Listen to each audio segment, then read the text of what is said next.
Hari ini kita akan mempelajari tentang suhu dan pemuaian.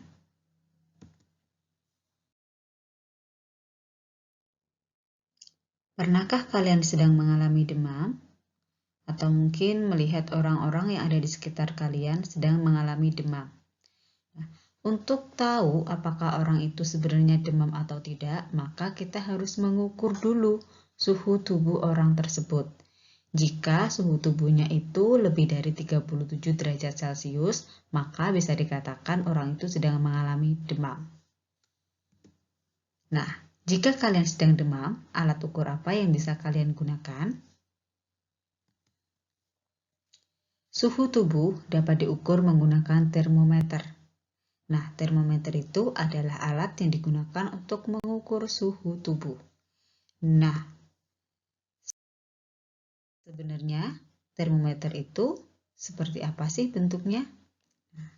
Termometer itu memiliki dua jenis. Yang pertama adalah yang analog, yang kedua adalah termometer yang digital. Termometer analog berarti termometer yang hasil bacaan skalanya atau hasil pengukurannya itu harus dibaca secara manual. Jadi harus diukur sendiri. Nah, tidak akan langsung tertera nilainya berapa. Nah, sekarang bagian-bagian dari termometer itu apa saja? Nah, yang pertama adalah skala dari termometer. Jadi di sini ada angka-angka. Kalau untuk termometer suhu badan biasanya angkanya antara 35 sampai 42 derajat. Nah, di sini namanya adalah skala termometer. Nah, terus berikutnya adalah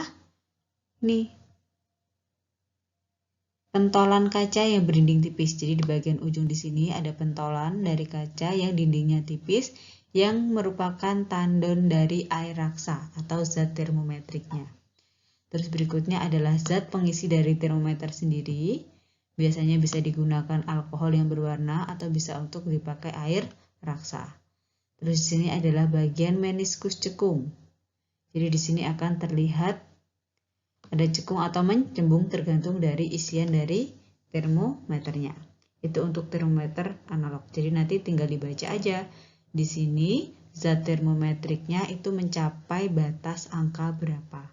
Maka suhu yang terukur bendanya bisa dihitung.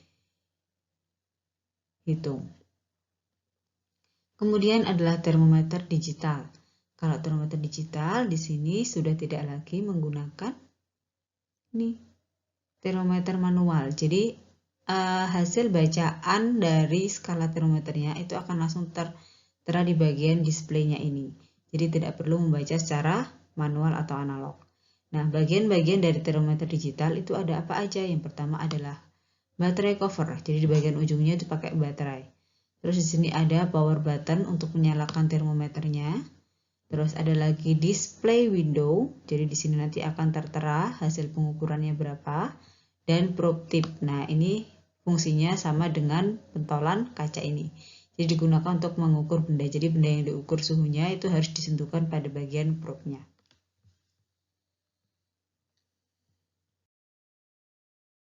Nah, sekarang jenis termometer itu ada apa saja? Ada 4 macam. Yang pertama adalah termometer zat cair. Termometer zat cair itu apa sih? Jadi termometer zat cair itu adalah termometer yang menggunakan zat termometrik berupa zat cair. Bisa menggunakan raksa atau alkohol. Contohnya apa? Misalkan aja termometer klinis atau termometer suhu badan. Terus berikutnya adalah termometer laboratorium yang biasa dipakai untuk lab. Terus ada lagi termometer ruang. Jenis termometer yang kedua itu adalah termometer zat padat. Nah, termometer zat padat berarti termometer yang menggunakan zat termometrik berupa zat padat atau biasa menggunakan logam. Contoh termometer zat padat di sini ada apa aja? Nah, ada termometer bimetal. Terus ada termokopel sama termometer hambatan.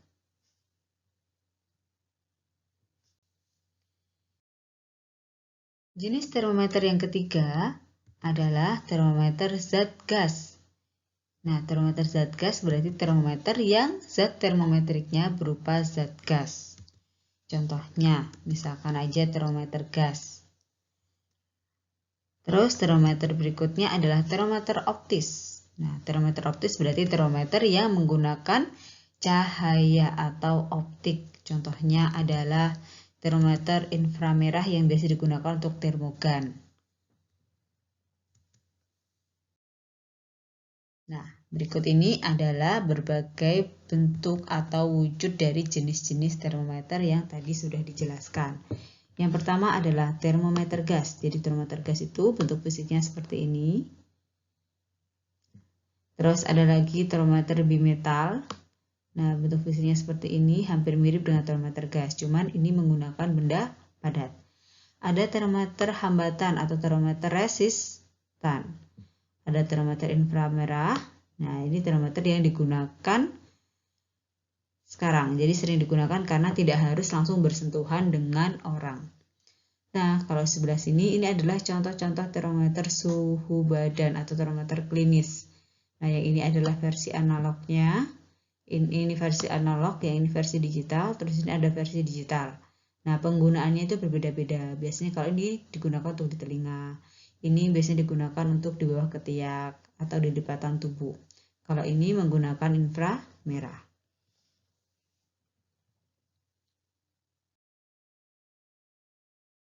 Nah, berikutnya kita akan mempelajari tentang skala termometer.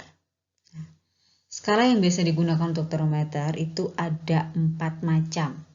Nah, yang pertama apa? Yang pertama adalah skala Celsius atau biasa kita singkat dengan C.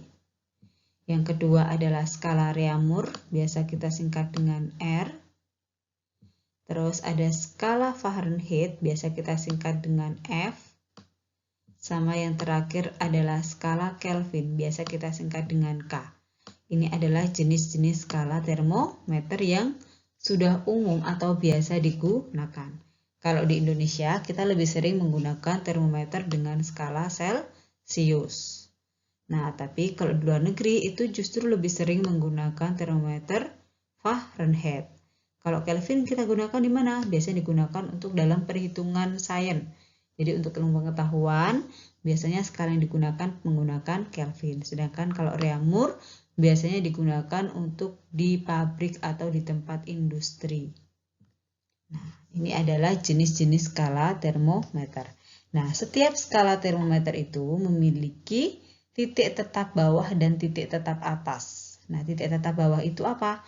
Jadi, titik tetap bawah itu adalah titik di mana air itu mulai membeku. Jadi, titik tetap bawah itu ditetapkan untuk semua termometer itu sama. Nah, untuk termometer Celsius, air membeku itu ditetapkan suhunya adalah 0 derajat.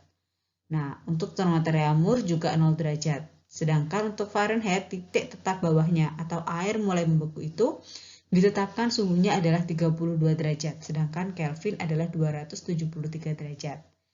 Nah, berikutnya di sini ada titik tetap atas. Nah, titik tetap atas itu apa? Titik tetap atas itu adalah titik di mana air itu mulai mendidih. Jadi, air mulai mendidih pada suhu berapa, itu namanya titik tetap atas. Nah, untuk termometer Celsius, dia menetapkan nilainya adalah 100 derajat. Nah, terus untuk termometer Reaumur itu 80 derajat.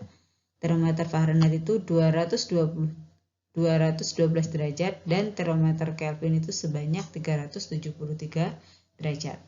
Nah, itu adalah titik tetap atas sama bawah dari beberapa skala termometer.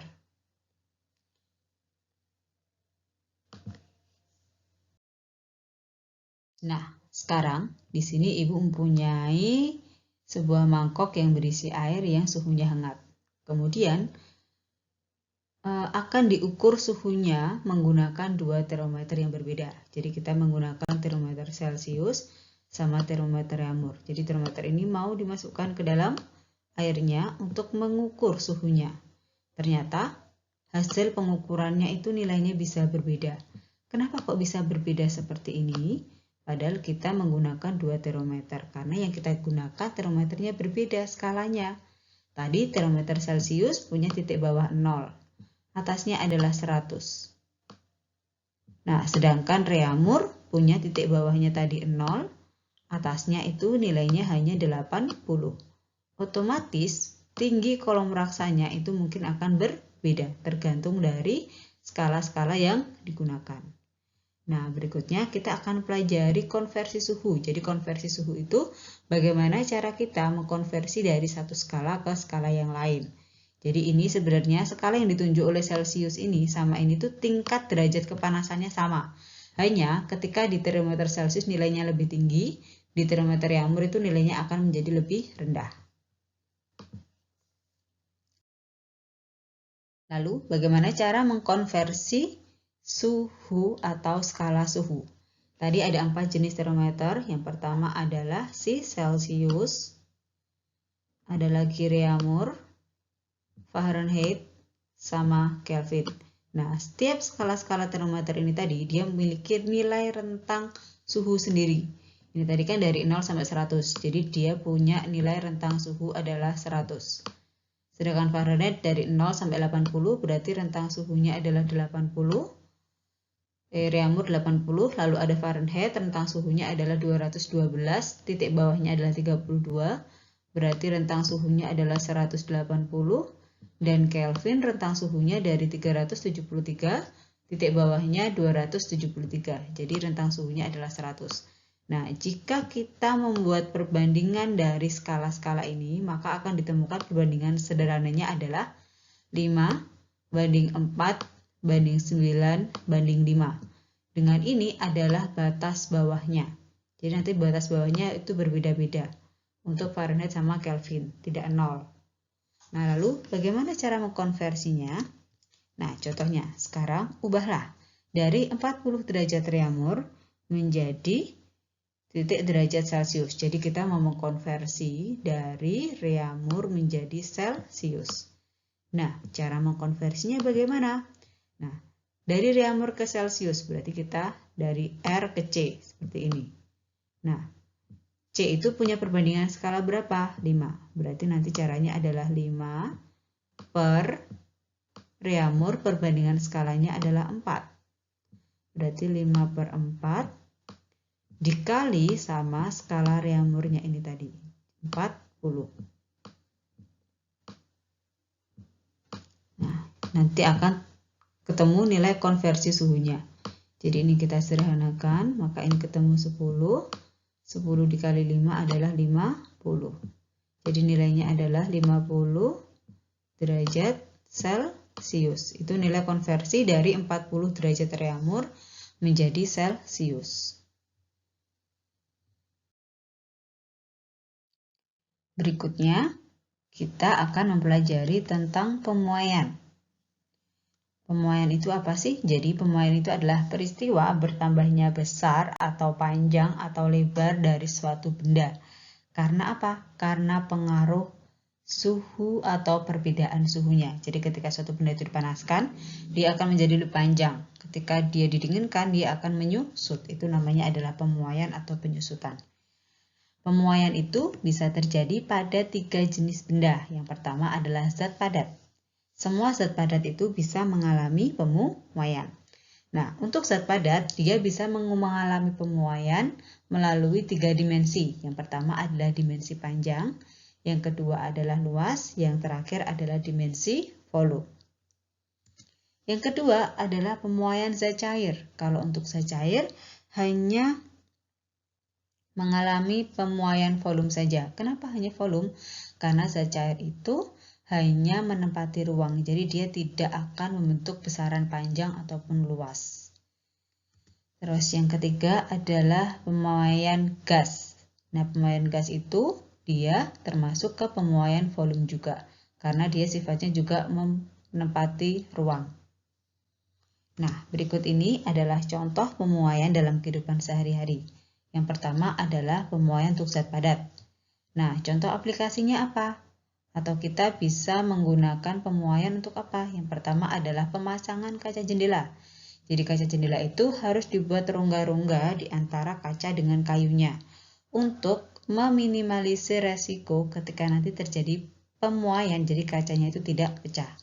Terus yang kedua adalah pemasangan sambungan rel kereta api. Terus pemasangan bingkai besi pada roda pedati, pemasangan jaringan listrik dan telepon, dan keping bimetal.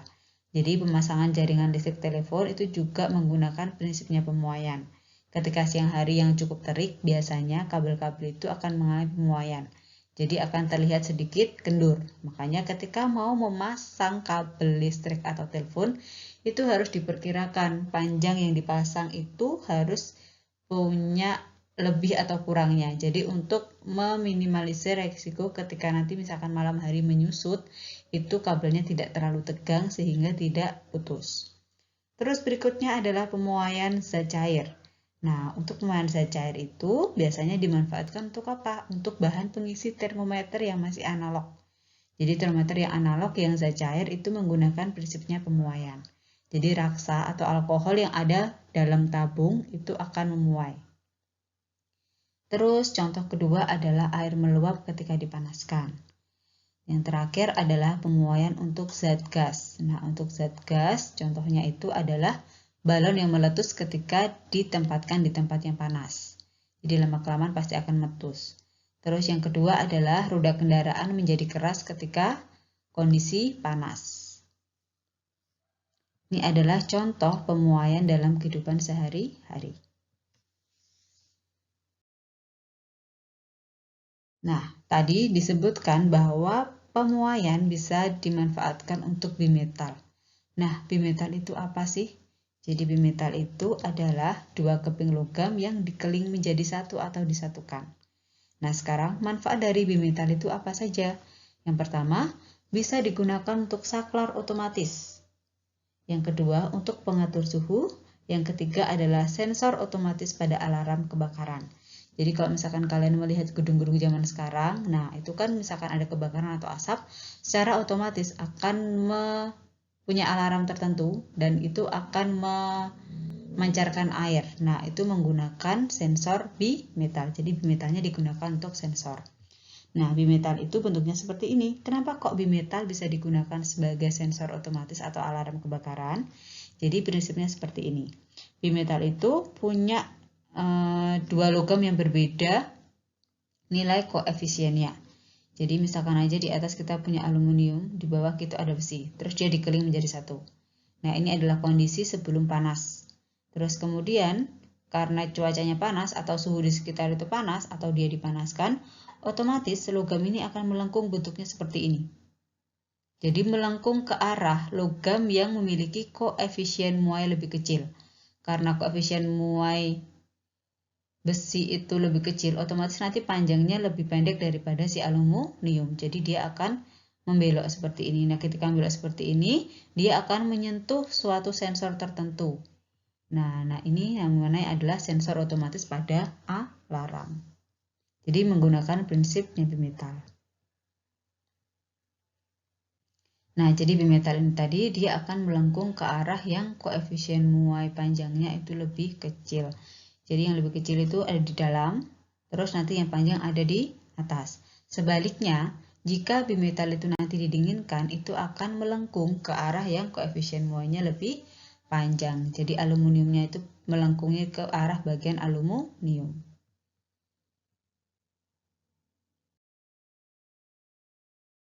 Nah, sekian yang bisa Ibu sampaikan. Terima kasih.